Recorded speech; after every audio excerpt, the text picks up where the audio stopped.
I call it the do-it-yourself syndrome.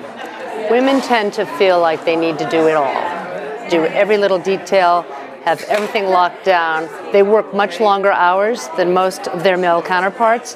When I was an executive in a bank, I had a dozen or so senior vice presidents working for me, most of them women. And it was extraordinary to see the difference between how men operate and how women operate.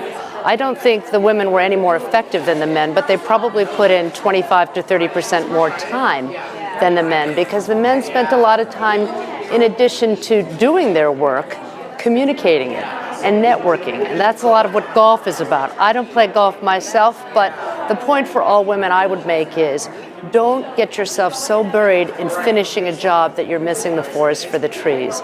You want to be sure that people, not just your peers, but your supervisors, understand the value of what you're doing, not just what you're doing, but the value of it. And part of that is building relationships and building trusting relationships with your peers as well as your superiors. You have got to follow your passions. If you're doing a job that you don't love, you're not going to be very good at it. And I always say to people, it begins with having to do what you love. Because if you don't, you're not going to work hard, you're not going to have a great attitude, you're not going to be plucked out as someone who's a leader.